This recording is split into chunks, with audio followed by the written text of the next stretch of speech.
Let's talk about how this affects life on the field, life off the field with Antonio Brown. Will his production on the field make up for the drama that he seems to create wherever he goes now here in Oakland? If you go through NFL history, it would tell you, yes. The NFL, they will tolerate a lot of things. If you look, say, Nick, in your viewing lifetime, watching the NFL, I think two of your favorite receivers, one Randy Moss, one A&B Terrell Owens. All right? So, well, Randy's certainly one of my favorites. T.O., one of the ones I have so much respect for on the field. Yeah, yes. And the thing about it is there's a reason why those guys played for 10 different teams. It's because they had unbelievable ability. But after a while, through a number of different reasons, sometimes money, but other reasons, they wore out their welcome. And that's what will happen. Oakland will be able to tolerate it for a long time. I mean, long enough. And that's, see how Derek Carr develops. Moving to Las Vegas, they need a face. They need a marquee. They need someone besides Gruden. I'm watching Hard Knocks, and if they tell me Gruden is the only thing I'm going to see, not going to be a lot of viewing on that. They don't have a lot of good storylines. And after you listen to Gruden, you kind of get on to his little stick as far as what he's doing and everything. So, no, it's the NFL. It's been this way for a long time. Absolutely, productivity is the #1 thing over anything. Yes, if you can play, regardless, committing a crime or anything, distraction in the locker room, they are willing to tolerate it, but for so long. And I think some people would say, well, the Steelers weren't willing to tolerate it anymore, but they were. For a while. Well, and they even were into this offseason. The owner met with AB on AB's terms, trying to work it out. Yes. What the Steelers weren't willing to do was deal with it and give him a raise to boot. They weren't willing to deal with it and break their own contract rules they have within the organization about guaranteed money, ripping up a deal that early. So he didn't even wear out his welcome in Pittsburgh. No one can question how productive Antonio Brown has been. And we haven't yet seen him play dealing with the foot injury and with the new quarterback. So we would be lying if we pretended we knew, oh, well, he's not going to be the same receiver. He might be. I think his production's going to take a haircut because the quarterback play is so important, because I think the Steelers were such a better team in a lot of areas that helped Antonio Brown. But I have to be open to the possibility he's going to do another 1,500-yard, 110-catch season. That's absolutely on the board. I still don't know, even if he does that, if that will, though, be worth it for the Oakland Raiders, because the objective for Oakland is not just about this year.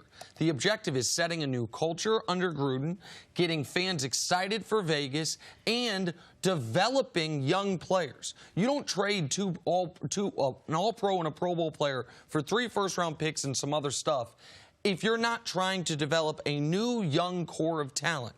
So it's not just Tyrell Williams, who they gave $44 million to, a 27-year-old receiver. It's not just Hunter Renfrow. It's Clelin Ferrell, who was a top 5 pick. You don't think he looks to Antonio Brown as for an element of how you conduct yourself, how you should or shouldn't, as an NFL superstar that he hopes to be one day?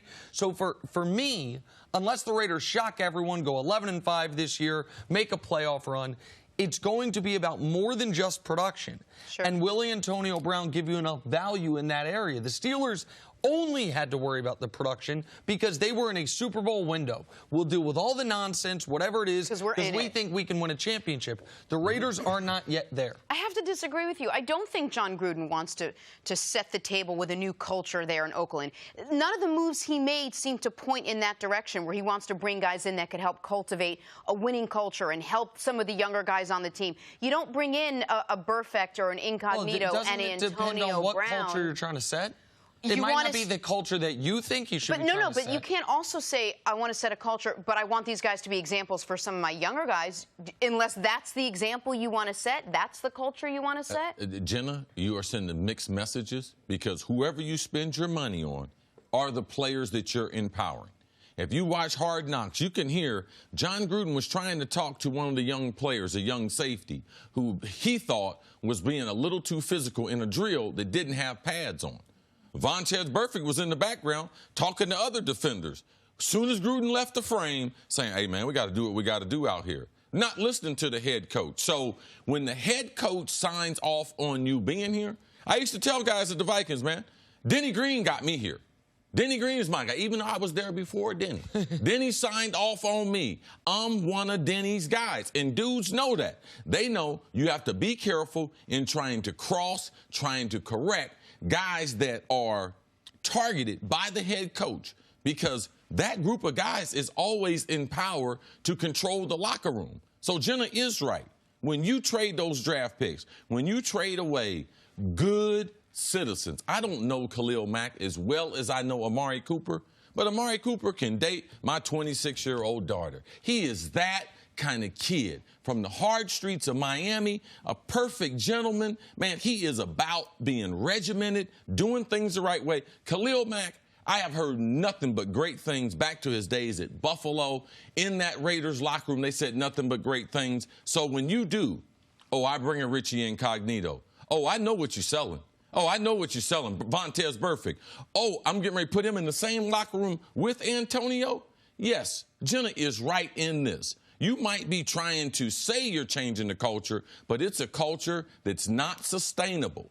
When the Raiders had this type of culture, they had Pro Bowl players up and down the lineup. They had journeyman, veteran players that would take less money to go play for the Renegade Raiders. And it was to the point you made yesterday, Bart Scott, in a different era of the NFL where you could get away with a lot more stuff on and off the field and not have it result in you missing games. Penalties lose you games. Right, and that is a part of it that the Raiders, while I think last year they were able to get away from a bit, that we know what their historical trend for them over the last 25 years has been. One quick point before we move on.